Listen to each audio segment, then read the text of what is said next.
In this chapter, we will continue discussing about additional steps to take before the mission.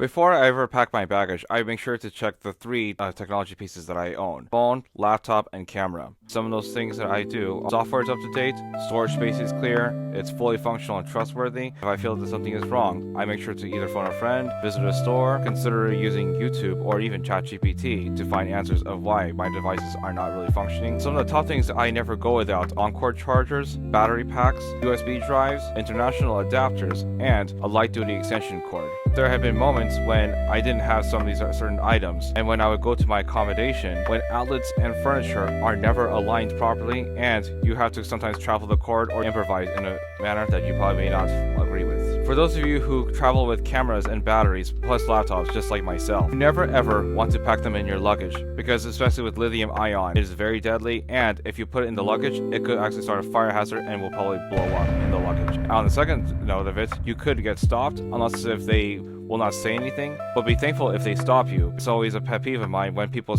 put certain things in their luggage versus their carry-on. Airport officials are very rough with baggages, and yes, I've had items that have been damaged, and it's never fun, especially when it's an essential that you need, or better yet, as I had said before, comfort items. During my time in Japan, here's what happened for me. This is the example of my bed, of where I was sleeping. Right above is the outlet. I didn't realize that you could plug to charge your phone. On the other side is the table where I had to sit and eat, but also I could use my computer.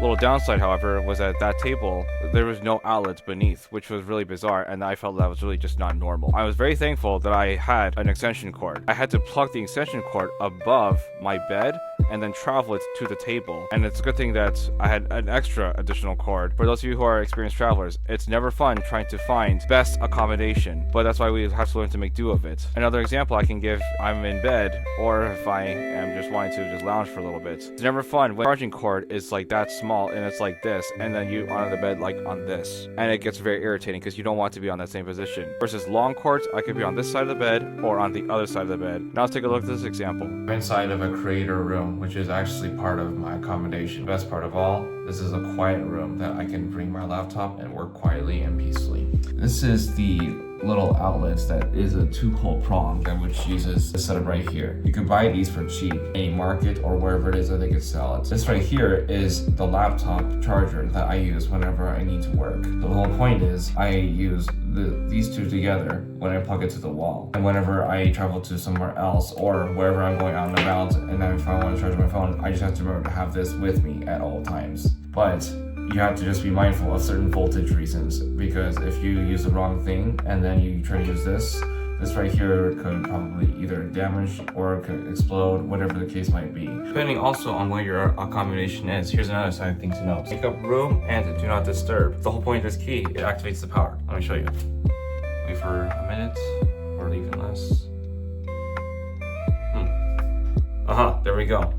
And then you put it back in, and our power activates back. Here is my real example of what to do, and now it's in real time. Here's the lamp that I could just go, tap 1, 2, and 3. As you can see, we have one bed here, and also I'm sitting on one right now. Here is the outlets that I had told you about when we were in the workroom. Outlet right here that you'll use the main adapter, and also the main outlets when you are charging either device. Here's the USB-C and the USB-A. Never ever use these unless you're just charging like a headset.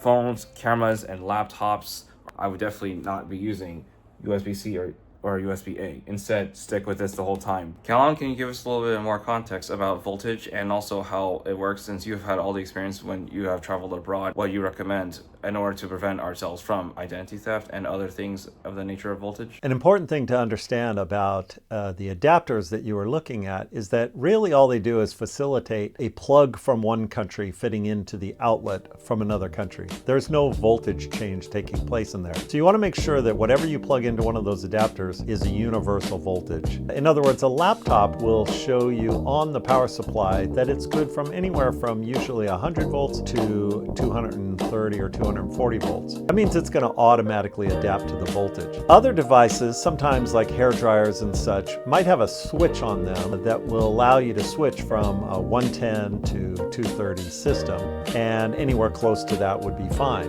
And then you would still need the adapter. But make sure that when you're plugging something in a different country, either have a switch or that it's auto sensing.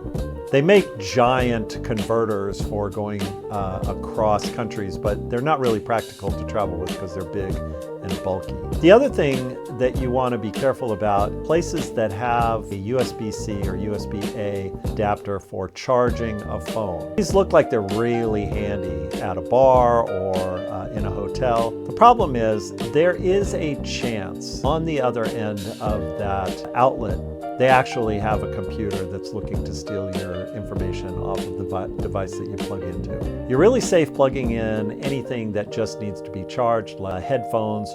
I'd be a little bit leery about plugging in your phone into those chargers because you can't absolutely be positive that they're not trying to steal the information off of there. So keep those things in mind and you should be safe when traveling abroad. Thank you, Callan, for sharing your input. So now that you have seen what I have shared and what he has, I will now give it to you of my version and what I do differently. Here's everything that I keep in either my personal or in my carry-on during air travel. Starting off on my left, this is a keyboard and this is a mouse. A great thing about this hard case is at least it is solid reliable. And everything else in general, this is right here is what you never pack in your luggage. This right here is a battery power bank. Next, headlamp. I came from this brand, Smiling Shark. A friend gifted me this long ago, and I cannot tell you how much I love this because it has multiple features. This right here is my camera. Last but not least is camera batteries. Everything as you see is all made with lithium. The other important thing to note is that if any damages were to happen, that's why it's important to keep this in your personal or carry-on. And according to ChatGPT, in the cargo hold,